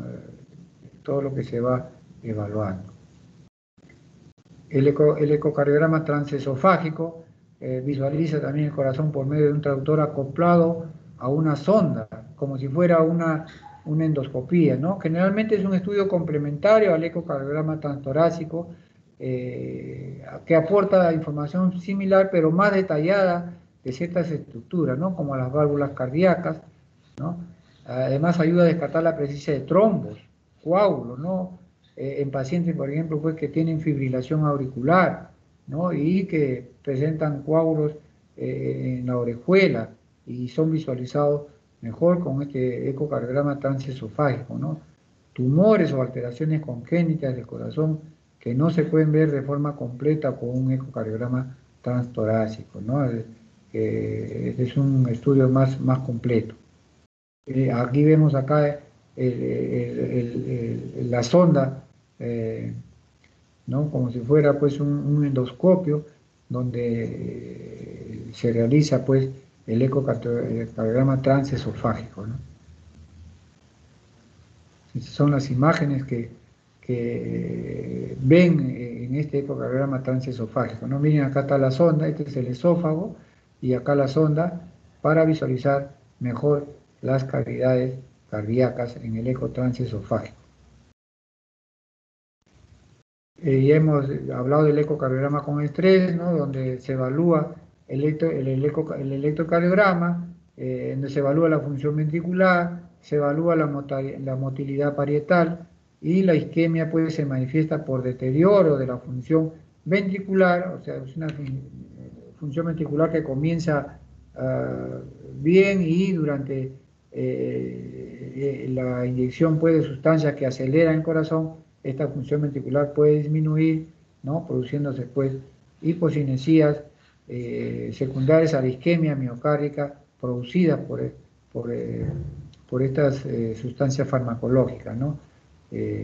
Nos describe pues la motilidad regional frente al estrés, al ejercicio y que son reversibles pues en reposo. El ecoestrés farmacológico, lo que se usa es el objetivo principal es la observación de los defectos segmentarios, ¿no? Durante el examen, ya que la presencia de dolor y alteraciones de ST pueden ser falsos o positivos.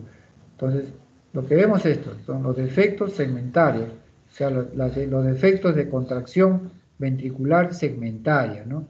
Y lo que se usa ahí es la dobutamina, que es bien tolerada, y los efectos colaterales son mínimos, describiéndose pues en forma anecdótica situaciones, puede haber situaciones fatales, por ejemplo, por, como la ruptura cardíaca durante el examen, ¿no? Hecho también descrito por un test de esfuerzo postinfarto de miocardio, entonces esto hay que tener mucho cuidado, ¿no? Las causas para suspender el examen en estrés farmacológico, la presencia de isquemia, hipertensión arterial, ¿no? Ustedes ven acá una presión de 220 o más, una máxima, no la sistólica, y una presión mayor de 120 o más en la presión diastólica. Hipotensión menor de 60 milímetros de mercurio en la presión arterial sistólica, ¿no? O arritmias significativas ventriculares sobre todo, ¿no? U otros defectos colaterales y no alcanzar pues el 85% de la frecuencia cardíaca calculada, ¿no? Los estudios con radioisótopos, otro examen que nos ayuda al diagnóstico de las cardiopatías coronarias crónicas, ¿no? Se realizan pues con una inyección de radioisótopos, ¿no? Puede ser de reposo y esfuerzo y permiten evaluar, descartar pues músculo necrótico, ¿no? O sea, para ver si hay viabilidad o no. Esta prueba con radioisótopos, ¿no? El test de perfusión, infarto de miocardio, ¿no? En casos no claros de viabilidad miocárdica con tecnecio 99. Evaluar la función del ventrículo izquierdo y la motilidad parietal en reposo, ¿no?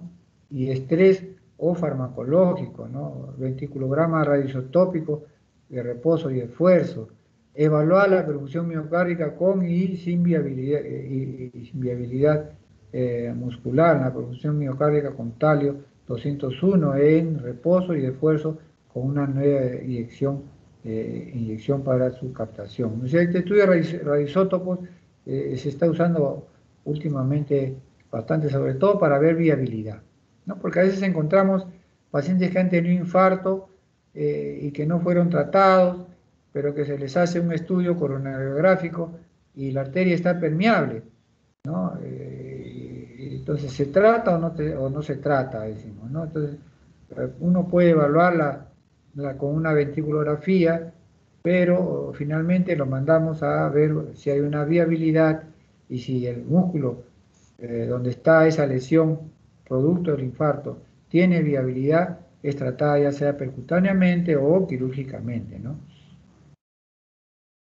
Estas son las diferentes imágenes que nos hablan, pues, el test de perfusión y el test de viabilidad. Este es el resultado final, pues, y la creación de múltiples tomografías o cortes del órgano de interés, formando pues una imagen digital que representa la distribución del radiomarcador con las pruebas pues, de imagen de perfusión miocárdica, ¿no? Mediante el SPECT, ¿no? Estas pruebas se están haciendo ya, como les digo, con mayor frecuencia para determinar la viabilidad del músculo cardíaco del paciente pues, crónicos o que han tenido un infarto de miocardio, ¿no? Y la cinecoronariografía es un estudio ya invasivo, ¿no? Que se realiza pues con catéteres preformados que llegan por vía arterial retrógrada al corazón. Se usa la sustancia de contraste para ver las arterias coronarias, filmándolas con rayos X. Dan una imagen dinámica y anatómica de las arterias coronarias, ¿no? Evalúa la función ventricular izquierda y la motilidad, ¿no? Localiza la arteria enferma y la zona de obstrucción previa al tratamiento percutáneo, ¿no? O sea, la angioplastía o cirugía de revascularización. Entonces, esta cinecoronariografía es la que nos da el diagnóstico definitivo anatómico, ¿no? Anatómico de la enfermedad arterial coronaria, que sea crónica o aguda. Este es el cineangiógrafo, ¿no? Donde tenemos los monitores que evalúan la anatomía coronaria mediante la emisión pues, de una sustancia de contraste. ¿Cuáles son las indicaciones de la cinecoronariografía en angina estable o inestable, ¿no? Pacientes con enfermedad coronaria conocida o asintomáticos con angina estable. Clase 1, ¿no? Angina grado 3-4, que no toleran el tratamiento médico o resucitados, ¿no? Clase 2, angina grado 1-2, que no responden al tratamiento médico, presentan un perfil clínico de alto riesgo o pruebas no invasivas patológicas. Otra indicación, el dolor torácico inespecífico, ¿no? Evidencia de riesgo alto mediante pruebas no invasivas, ¿no? Otra indicación, la angina inestable. Otra indicación, la isquemia en pacientes previamente revascularizados, ¿no? Clase 1, la sospecha puede de oclusión aguda o trombosis subaguda del stent tras revascularización percutánea. A veces cuando uno no implanta adecuadamente un stent, ¿no? Que llegue bien un stent bien dilatado, que se pegue a la pared del vaso, no está bien adherido a la pared, sí, trombosis aguda o subaguda, ¿no? Tras una revascularización percutánea. Y clase 2 en la isquemia recurrente, ¿no? Sintomática, meses después de seguir esa revascularización quirúrgica, o una angina recurrente mal controlada. Estas son las indicaciones, pues, de una coronariografía. Y estas son ya del infarto agudo de miocardio, ¿no? Infarto con elevación del segmento ST o bloqueo de rama, ¿no? Pacientes que están dentro de las 12 horas del infarto de miocardio agudo, o pacientes pues con estrategia de reperfusión que presentan alguna contraindicación de fibrinolisis. Aunque el infarto de miocardio agudo, estos pacientes tienen que ir directamente hacia el cateterismo cardíaco. Y hay pacientes, pues, por ejemplo, pacientes de edad avanzada, ¿no? Que son hipertensos, por decirle, o que han tenido un ACV, están contraindicadas la fibrinolisis, entonces van directo a la coronariografía, ¿no? La coronariografía precoz en pacientes en los que no se ha decidido una angioplastía primaria, ¿no? La angioplastía de rescate, ¿no? Pacientes que fueron trombolizados y que no hubo signos de reperfusión, lo que se llama trombolisis fallida, ¿no? Pacientes pues con shock cardiogénico e inestabilidad hemodinámica persistente, ¿no? Y una coronariografía precoz durante las 24 horas tras la fibrinolisis eficaz, o sea, paciente fibrinolizado, hay signos de reperfusión, a las 24 horas su coronariografía. El infarto agudo de miocardio sin elevación del ST o otra indicación, ¿no?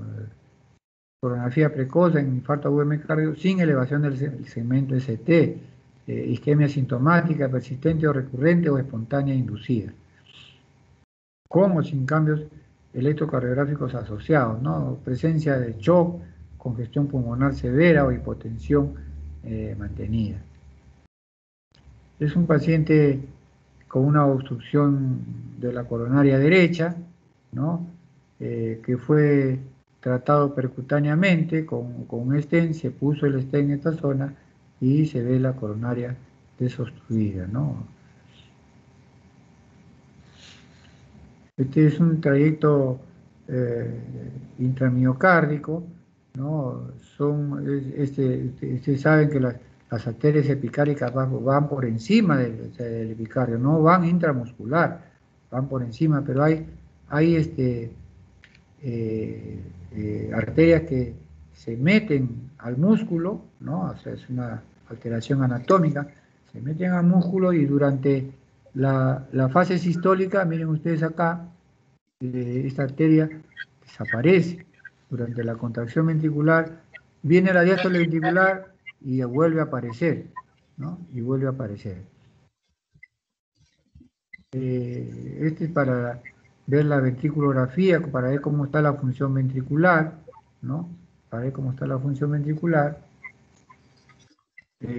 Acá también vemos, este es el plano valvular mitral, cuando hay insuficiencia valvular mitral, la sustancia refluye hacia esa zona. Hay un micro prendido, por favor, apáguenlo, ¿ya? Porque está escuchándose sonidos ahí. Entonces, esto es lo que evaluamos en una coronariografía. La tomografía computarizada del corazón es un método pues imagenológico.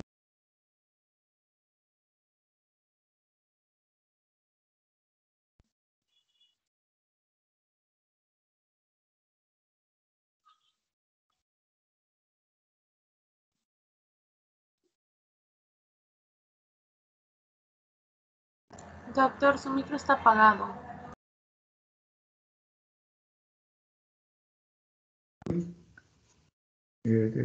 Por decir que apaguen el micro lo apagué yo, pero bueno, ya, entonces la tomografía computarizada del corazón, ¿no? Es un método pues imagenológico que utiliza los rayos X para crear imágenes detalladas del corazón y de los grandes, de los vasos sanguíneos, ¿no? Este examen se denomina gamografía de calcio coronario, cuando se hace para ver si hay acumulación de calcio en las arterias del corazón. Entonces, esta acumulación de calcio nos da una idea de la posibilidad de que haya pues enfermedad coronaria obstructiva importante, dependiendo del grado de calcificación, ¿no? Se denomina pues angiografía por tomografía computarizada, si se hace para examinar pues las arterias que llevan sangre al corazón. Este examen evalúa si existe un estrechamiento o bloqueo de esas arterias, ¿no? Este es un examen pues no invasivo, ¿no? El TEN, ¿no? La tomografía espiral multicorte, ¿no? De las arterias coronarias, también nos ayudan pues a determinar con precisión diagnóstica elevada, ¿no? Si hay enfermedad coronaria o no. Este examen también se está utilizando últimamente con bastante frecuencia antes de realizar un examen invasivo, ¿no? El problema pues, que todavía se debe resolver son las calcificaciones coronarias intensas que dan lugar pues, a una subestimación de la severidad de la estenosis, ¿no? Entonces, las arritmias que impiden su aplicación y la exposición a una radiación relativamente elevada que conlleva la técnica, ¿no? O sea, acá pues hay harta radiación en los pacientes que se hacen esas técnicas, ¿no? Los avances técnicos esperados mejorarán pues la precisión diagnóstica de la coronariografía con tomografía espiral multicorte. O sea, ya la parte invasiva eh, va quedando de lado, aunque sigue siendo la primera, el primer examen, ¿no? La primera alternativa para evaluar una coronaria directamente con una sustancia constante mediante un catéter, ¿no? Acá vemos las indicaciones de la prueba de la tomografía computarizada. Son técnicas válidas en la detección y en la cuantificación del grado de afección de la calcificación coronaria, ¿no? La escala de Armstrong se utiliza para cuantificar el grado de calcificación, que como le digo nos da pues una idea del grado de obstrucción de las arterias coronarias, ¿no? Entonces, la presencia de calcio, esta es la escala de Agatston, la presencia de calcio en las arterias coronarias es un indicador de la enfermedad aterosclerótica coronaria, ¿no? Entonces, y esto es lo que estudiamos con esta escala, ¿no? La cantidad de calcio coronario está estrechamente relacionada con la carga total de placa aterosclerótica, ¿no? Pero las calcificaciones son solo la punta del iceberg, ¿no? Se estima que el volumen de la placa calcificada representa el 20% del total de la carga aterosclerótica, ¿no? O sea, ¿no? En otras palabras, los pacientes que tienen placa calcificada también tienen más posibilidad de tener placas no calcificadas o placas llamadas placas blandas, ¿no? Ricas en colesterol, ¿no?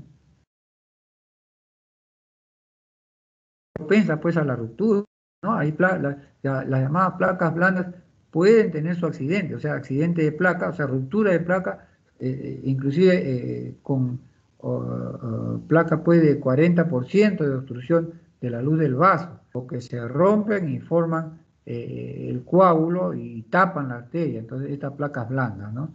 Que son propensas a la rotura y a la trombosis aguda coronaria, ¿no?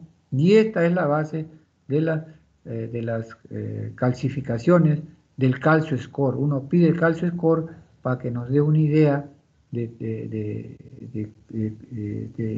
la probabilidad de tener placas blandas, ¿no? Que se pueden romper.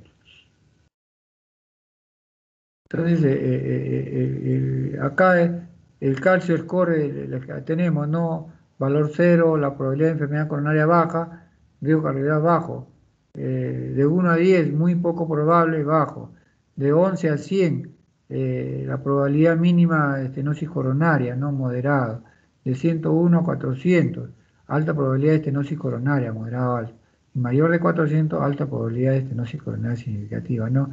Estos son los valores que se pueden clasificar en 5 grupos, ¿no? La cuantificación de calcio, ¿no? 0, ninguno. De 1 a 99, leve. De 100 a 400, moderado. Mayor de 400, severo. El score de calcio se correlaciona directamente con el riesgo de eventos y obstrucción arterial coronaria, ¿no? Entonces, este TEN con cuantificación pues, de la carga de calcio en las arterias coronarias nos da una mejor idea de esta probabilidad, ¿no? De riesgo de eventos y de obstrucción arterial coronaria. No existe consenso sobre las indicaciones del calcio score, pues, ¿no? En la actualidad el cribado general en individuos sintomáticos no está recomendado, ¿no? Para el diagnóstico de enfermedad coronaria, en pacientes sintomáticos se ha demostrado tener una alta sensibilidad del 91 al 92%, pero una baja especificidad del 49 al 51% para la detección de lesiones severas en relación con la coronariografía, o sea, comparándola con la coronariografía, ¿no? Es importante recordar que la mayoría de los pacientes sin calcificaciones coronarias tienen unas arterias coronarias normales, pero un porcentaje no despreciable, ¿no? De pacientes con dolor torácico y score de calcio 0 pueden presentar estenosis significativa con lesiones blancas, ¿no? O sea, lo que manda pues es el cuadro clínico, ¿no? Del paciente, es lo principal. Acá tenemos una reconstrucción curvilínea, ¿no? De la arteria coronaria derecha e izquierda, ¿no? El TEN coronario, esta es la máquina que toma, que hace el TEN coronario, ¿no? Las diferentes imágenes, ¿no? Para ver las arterias coronarias, si el estudio es técnicamente correcto y negativo, se descarta de forma fiable la enfermedad coronaria, prácticamente no hay falsos negativos, pero tiene que estar bien hecho y bien descrito también por el médico que hace la información, ¿no? Entonces, la estratificación de riesgo de pacientes con cardiopatía isquémica crónica, ¿no? La evaluación clínica y paraclínica de los pacientes con isquemia miocárdica nos han permitido arribar a diversas clasificaciones de forma integral, ¿no? Pretenden ofrecer una estratificación de riesgo y por tanto optar por las medidas terapéuticas idóneas en cada tipo de enfermo. Por tal motivo es importante tomar consideración estos datos a fin de que los niveles de atención encargados en brindar el manejo específico de los enfermos con cardiopatía isquémica crónica, de segundo o tercer nivel de atención, compartan el mismo lenguaje y ponderen en la misma magnitud los resultados de los exámenes de extensión que hasta el momento se han descrito, ¿no? Enseguida se resume pues ya la estratificación de riesgo para pacientes con cardiopatía isquémica de acuerdo a los exámenes paraclínicos. En cuanto al tratamiento, pues el objetivo terapéutico se persigue en los enfermos pues, con cardiopatía isquémica coronaria crónica, incluyen el control de los síntomas anginosos, ¿no? Mejorar la calidad y pronóstico de vida, controlar la progresión de la enfermedad, ¿no? Evitar la presentación de síndromes isquémicos, ¿no? Coronarios agudos y disminuir la mortalidad asociada a la enfermedad. Para el logro de estos objetivos es importante controlar de forma estricta los factores de riesgo que hemos nombrado, ¿no? La diabetes, la hipertensión, la dislipidemia, ¿no? Disminuir estos factores de riesgo vasculares y mantener siempre pues una visión preventiva independiente del nivel de atención que se ocupe del manejo de los pacientes. En la actualidad pues se aceptan 4 grupos de modalidades terapéuticas que son complementarios e incluye pues las medidas no farmacológicas, ¿no? Por ejemplo la dieta, ¿no? El tratamiento farmacológico, procedimiento pues de revascularización percutánea o quirúrgica, ¿no? El tratamiento farmacológico es importante pues separar las alternativas farmacológicas en 3 grupos, ¿no?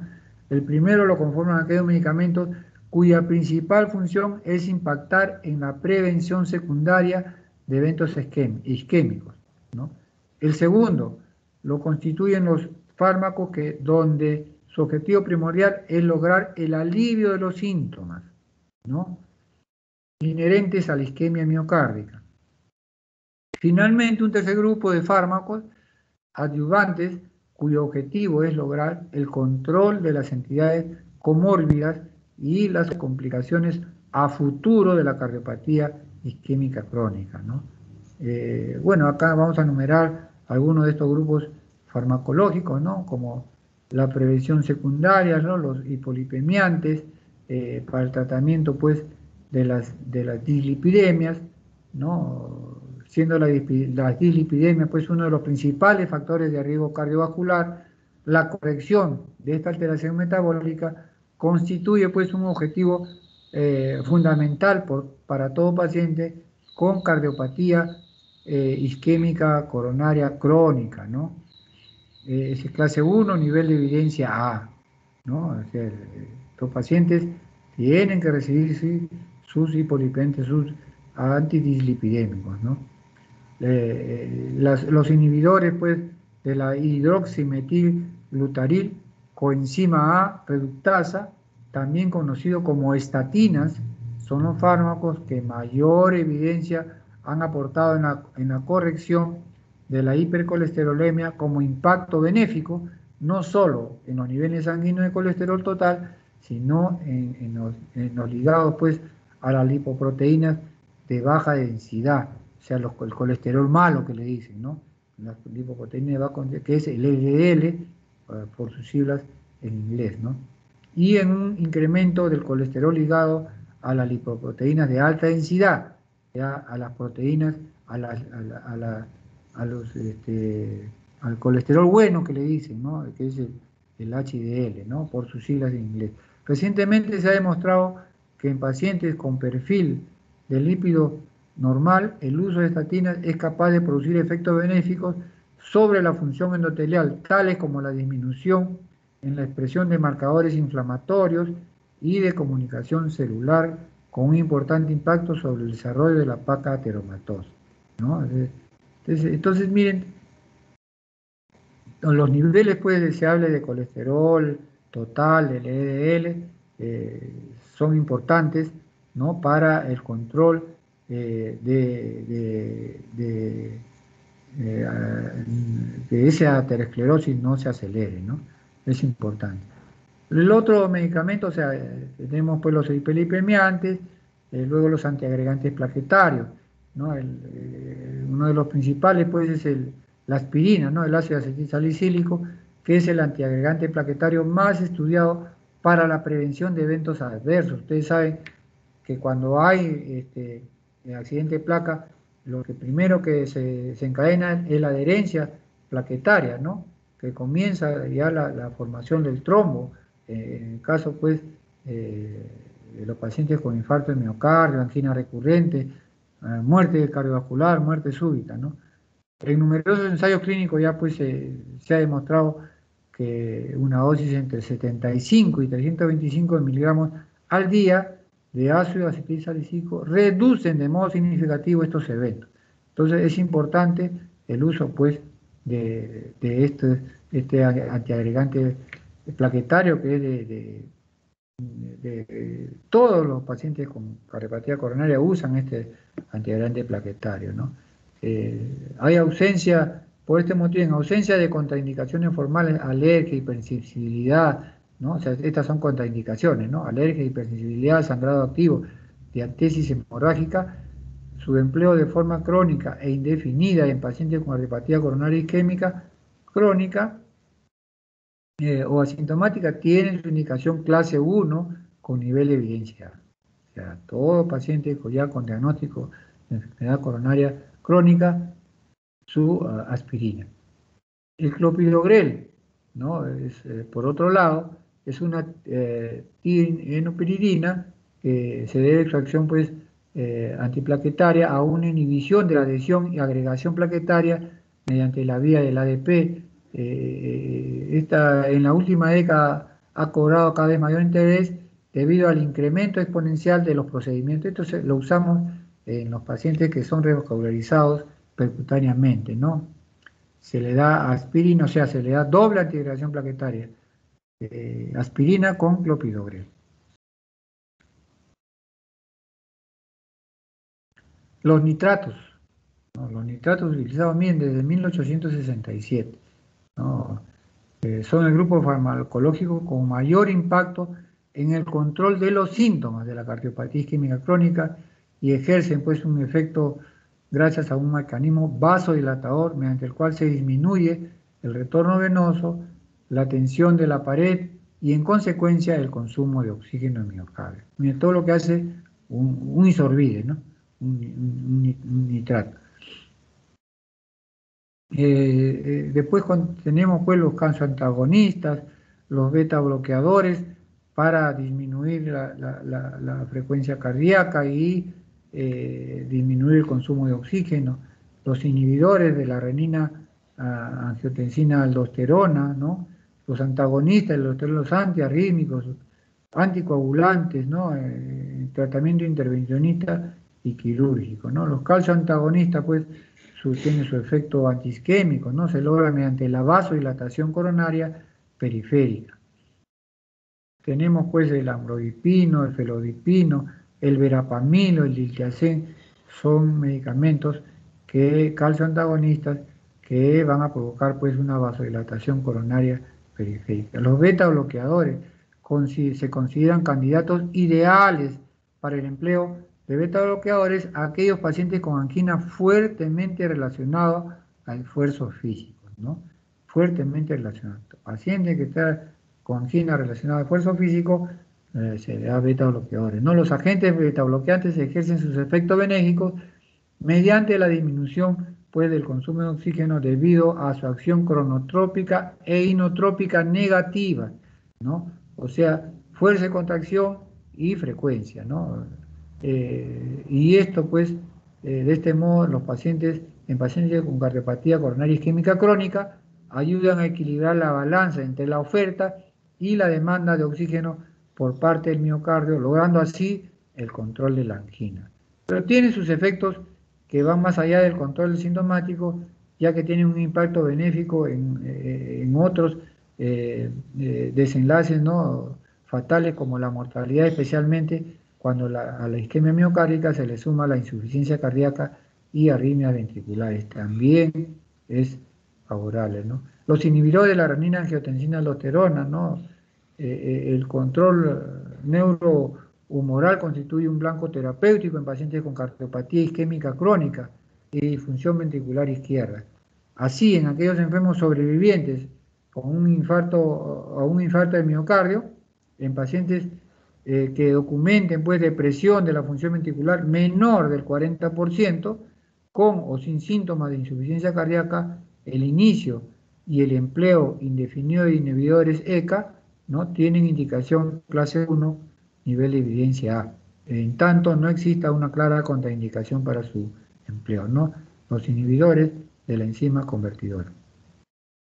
Del mismo modo, pues, el empleo de estos fármacos es útil en otros escenarios de enfermos con cardiopatía isquémica crónica, tales como aquellos que sean, pues, portadores de hipertensión arterial sistémica, diabetes mellitus e insuficiencia renal crónica en fases no terminales, ¿no?, debido a sus efectos protectores desde el punto de vista metabólico y renal. Sus principales exponentes son el captopril y el enalapril, ¿no?, en la dosis promedio de 25 a 75 miligramos por día del captopril y de 10 a 40 miligramos por día del enalapril. Los antagonistas selectivos del receptor de la angiotensina, como el losartán, el valsartán, el temisartán, ¿no? Hay varios TAN ya actualmente, ¿no?, que deberán limitarse a aquellos casos donde existe ya intolerancia a los inhibidores secas, ¿no?, clase 1, nivel de evidencia B. Recientemente, el uso combinado de estos fármacos con los IECAS ha sido discutido. No obstante, ¿no?, hasta el momento los resultados de los diversos estudios clínicos son controversiales, por lo que la recomendación del manejo conjunto de IECA con los antagonistas selectivos del receptor de angiotensina son controvertidos, ¿no? Por lo que la recomendación del manejo conjunto es clase 2, nivel de evidencia B. Los antagonistas de la aldosterona, ¿no?, ha demostrado ser una estrategia útil para disminuir la progresión del daño de pacientes con cardiopatía isquémica crónica, ¿no?, sobrevivientes a un infarto de miocardio, y en aquellos pacientes que se ha documentado deterioro de la función sistólica del ventrículo siempre menor del 40%, ¿no? Clase 1, nivel de evidencia B, indicación de estos antagonistas de aldosterona.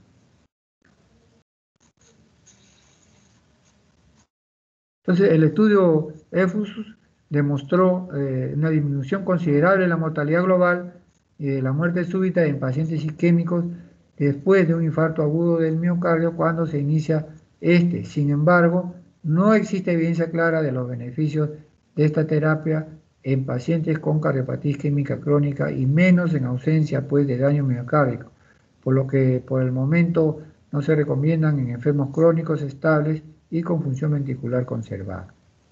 Por otro lado, hasta el momento no existe suficiente evidencia que sustente el empleo de la espironolactona como equivalente de la esplerenona, ¿no?, en pacientes con cardiopatía isquémica crónica en ausencia de daño miocárdico severo y síntomas clínicos pues, de insuficiencia cardíaca, por lo que tampoco se recomienda su uso. Los anticoagulantes, ¿no?, en pacientes isquémicos con ectasia coronaria, disfunción grave del ventrículo izquierdo menor del 30%, aneurisma ventricular con o sin trombo intracavitario en la angina espástica, fibrilación auricular crónica o flúter auricular crónico, ¿no?, o permanente, ¿no?, en aquellos portadores con prótesis valvulares mecánicas se recomienda el empleo de agentes anticoagulantes orales, ¿no? La warfarina es el principal exponente, es el más cómodo debido a su acción. Ahora hay diferentes anticoagulantes orales de acción prolongada y que producen menos complicaciones que la warfarina, ¿no? En estos casos, pues, mantenemos una anticoagulación entre 2, un INR entre 2 y 3 en ausencia de prótesis valvulares. Entonces, el tratamiento no farmacológico ya son medidas pues que constituyen la punta de lanza de la prevención tanto primaria como secundaria en los enfermos portadores isquémicos crónicos, ¿no? Ya que no solo impactan positivamente en la enfermedad, sino en otras entidades comórbidas como la diabetes mellitus, la hipertensión, neumopatías crónicas, ¿no? Cada una de estas modificaciones saludables al estilo de vida ha demostrado que de forma consistente y significativa lograr pues una mejoría de los síntomas de la progresión de la enfermedad, y por tal motivo es importante que en todos los niveles de atención de salud se enfatice y se refuerce el establecimiento y cumplimiento de estas a fin de colaborar pues en forma integral el bienestar de los pacientes. Es importante, es muy importante las medidas no farmacológicas, ¿no? Las medidas dietéticas. El diagnóstico, pues, se basa fundamentalmente en un adecuado examen físico, en un adecuado toma de la historia clínica, ¿no? Un adecuado toma de los antecedentes, ¿no? Una adecuada toma de los síntomas del paciente, del cuadro clínico, ¿no? Complementado pues con un electrocardiograma de reposo y eventualmente enzimas cardíacas, ¿no? En nuestro paciente. Muy bien. Eh, ¿Hay alguna pregunta sobre esto? ¿Hay una pregunta?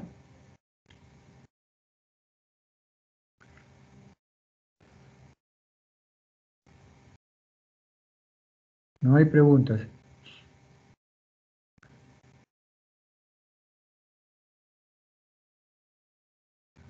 ¿Aló? ¿No hay preguntas? Parece que no. Muy bien. Bueno, entonces esto es solamente un resumen de todo lo que es la parte pues de la cardiopatía, del diagnóstico y tratamiento de la cardiopatía coronaria crónica, ¿no? Eh, y ya no sé si ustedes han hecho la parte de la cardiopatía coronaria isquémica aguda, que también es muy bonita e importante que ustedes también lo sepan, ¿no? Muy bien.